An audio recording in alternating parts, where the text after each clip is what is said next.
everyday chores out of the way. That's the hoovering done and the ironing done. So now I can spend time in the kitchen. Welcome back to my channel. Always nice to see you here. This is potentially the most boring video I've ever made.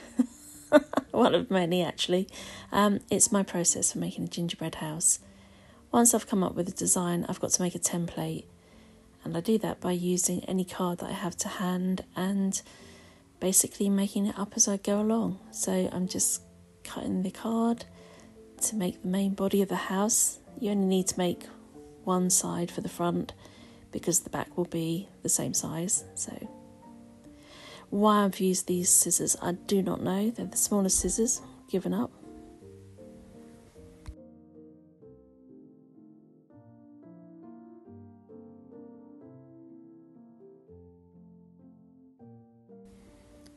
Once I've got the width of the house right for the cake board, I can decide on the height. So again, I just eyeball it and make it up as I go along, and then use the most ridiculously small scissors in the world to cut down the cardboard.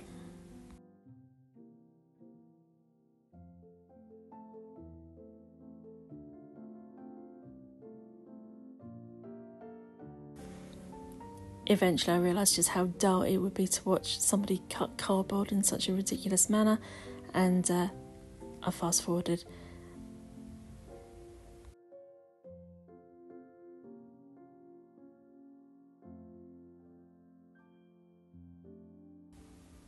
And there you have it, a basic template, not brilliant, but it will do the job.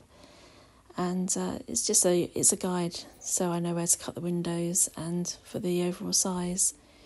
Not sure why I'm pointing to that bit, but that's to tell you that I didn't like the design of the door that I'd drawn on the front there, so I changed that.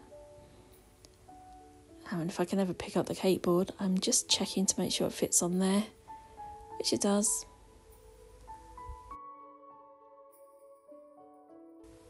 I cut down the height a little bit, it was too tall, and then I've cut a side piece. I actually made a mistake on this, but it doesn't matter, and I'll tell you why in a sec. So I just wanted to see the dimensions of the house, not too big and not too small. So that's what I'm doing there. And these bits I just use to keep as a template for the chimney.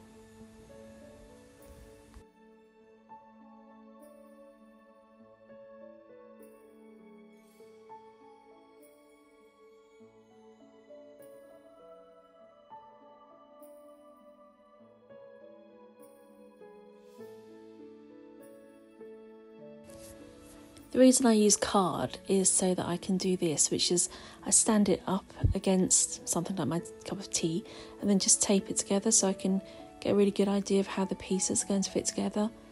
Obviously there's only two pieces here because you don't need to cut every single piece.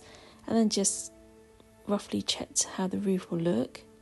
I think I did cut that down a little bit. And as you can see at the side there, I've had to add an extra piece of card because I needed it to go up to a point. Forgot about that when I made the side piece.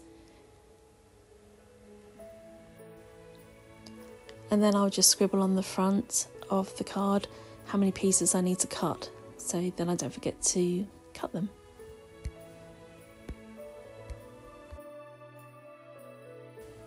Finally, it's time to roll out the dough and cut out the shapes. Side note, I have changed my top. It is the same day, it's just this morning. But my top arrived and I want to try it on because it's festive.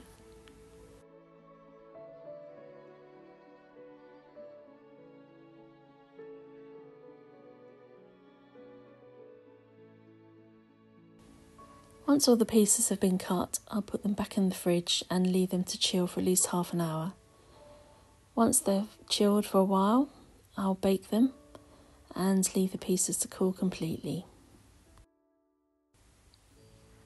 Now everything has been baked. I don't worry about things like the bubbling that you see in places here because it's biscuit. It doesn't have to be perfect. Now they need to cool completely, and next stage will be to construct the house.